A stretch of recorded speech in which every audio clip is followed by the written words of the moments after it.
নমস্কার। কবিতা পড়ব। প্রদীপ গঙ্গোপাধ্যায়। কাঁধে মাথা রেখে এখন। তা বলে অমন কপাল সরিয়ে নিও না, কপাল কখনো সরিয়ে নিতে নেই। অনেক ঘুমোবো কাঁধে মাথা রেখে এখন, দিঘিতে নামুক ভুরু পল্লব। উঠে আসছে জলস্মৃতিময় বুদবুদ, ঘরের সিলিং আছড়ে পড়ছে মেঝে, থালা বাসনের তুমুল মেডিক্লেমে সিঁড়ি সোপান মিথজীবিতার শিকড়। ভিজে চুলগুলি আঙুলে সরিয়ে দিয়ে অপাঙ্গ ছুঁয়ে গ্রীবায় নামছে জ্বর। লালা গড়াচ্ছে ক্লান্ত কষবে, তাকে বলা যাক নদী অথবা অভিমান। সঞ্জয় মৌলিকের কবিতা সারা। রান্নাঘরের ছাদের ওপর শালিক, জবার মাসি নৌকো করে আসে, বৃষ্টি ভেজা শাড়ির ভাঁজে তারাও কক্ষচ্যুত কল্পনাতে ভাসে। গরম কড়াই, বেগুন টলমল, ফর্সা হাতে তেল ছোটে নাগারে, পাঁচফোড়নের গন্ধ দিলে হানা, জবার মাসি প্রহর গুনতে পারে। রঙিন ছাতা কবার তাকে দেব, ফেরত দিতে কবার ভুলবে সেও। কবার বলবো বিকেলবেলা এসো, ঘর পুড়িয়ে একাই গুনব ঢেউ।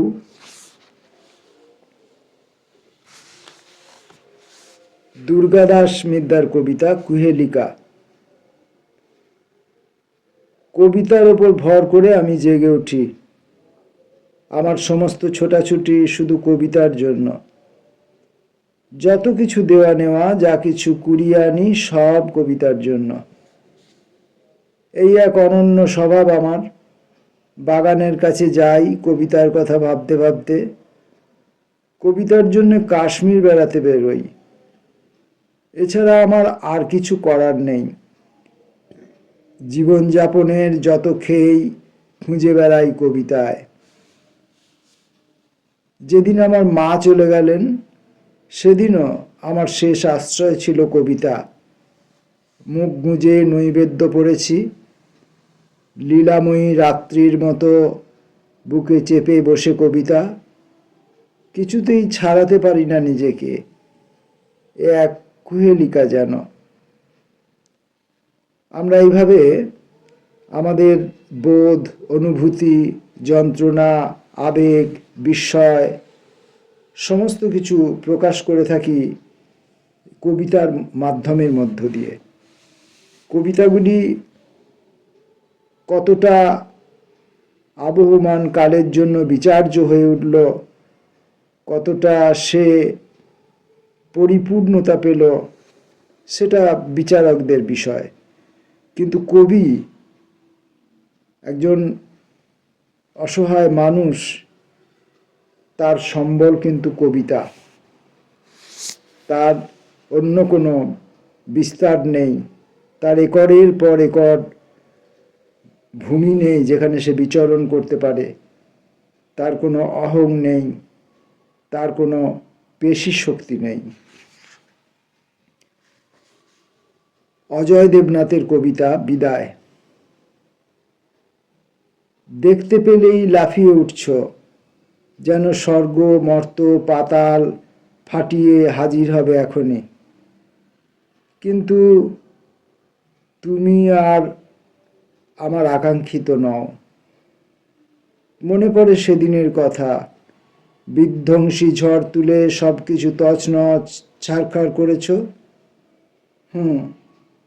আজ ঝড় সামলাতে জানি আমি।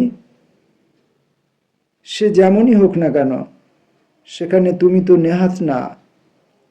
যাই হোক, আবার কেন তোমার জীবনে তুমি ফিরে যাও আর এসো না।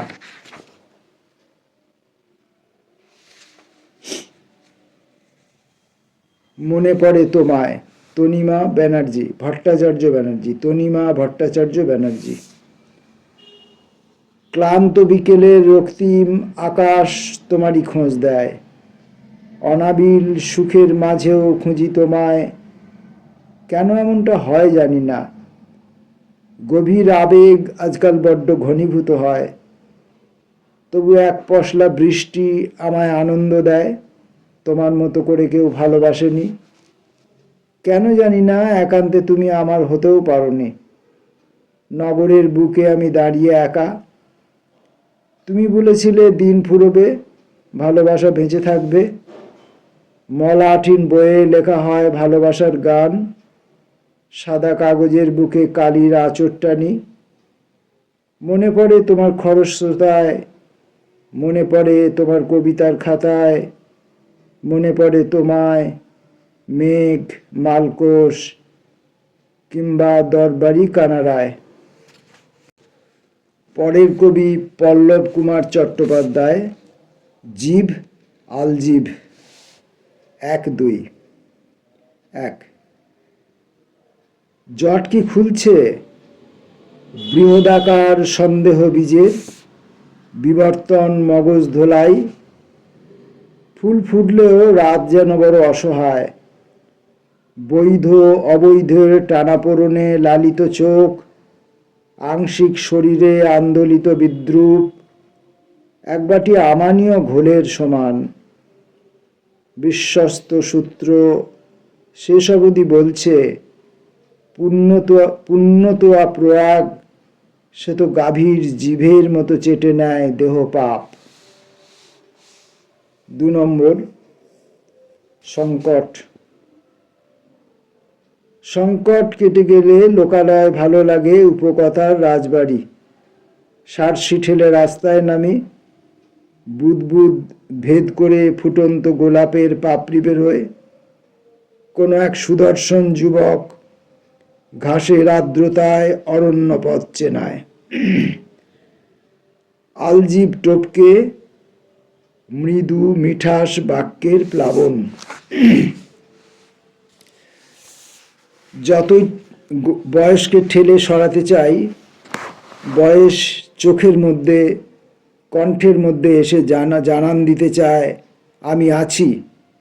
সে অবিরাম আমাকে ক্ষান্ত হতে বলে, আমাকে বিরত হতে বলে, আমাকে কাজ করতে দিতে চায় না, আমাকে পড়তে দিতে চায় না, শুনতে দিতে চায় না, বলতে দিতে চায় না, অনুভব করতে দিতে চায় না। আমি বয়সের সঙ্গে অবিরাম লড়াই চালিয়ে যাওয়ার প্রতিশ্রুতি নিয়েছি। আশা করি আপনারা আমার সঙ্গে থাকবেন। সময়ের পাথর, নিয়াজুল হক। এই যে বর্ষার দিগন্ত বিস্তৃত ধান ক্ষেত, এই যে শীত বসন্তের সোনালী ফসল, এদের নিয়েই কেবল সারাক্ষণ আলোচনা হয়।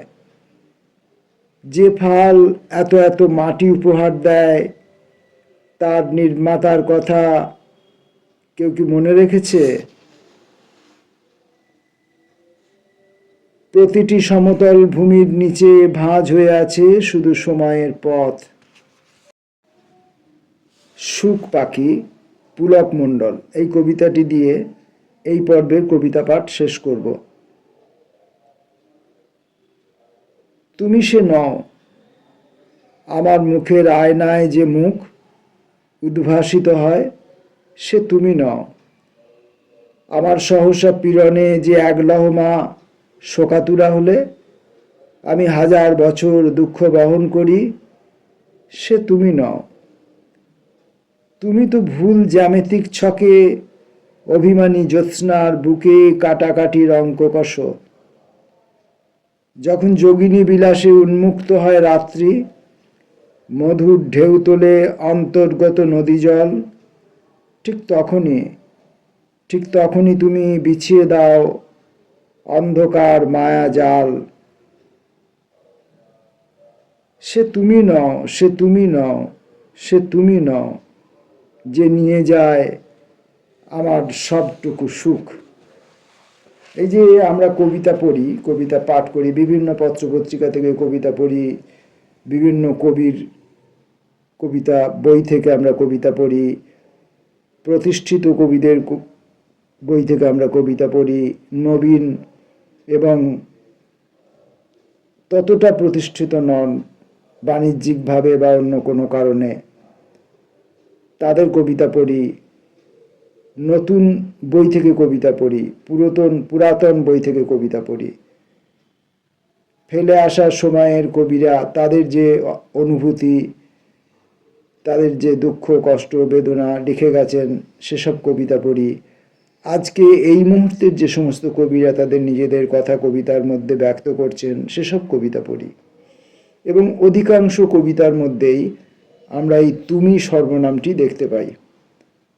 এখন অনেকেই ভেবে থাকেন যে এই তুমি হয়তো কোনো পুরুষ তার নারী বান্ধবীকে বা তার কাঙ্ক্ষিত নারীকে বলছেন, অথবা কোনো নারী তার পুরুষ বন্ধুকে বা তার কাঙ্ক্ষিত জনকে, কাঙ্ক্ষিত পুরুষকে বলছেন।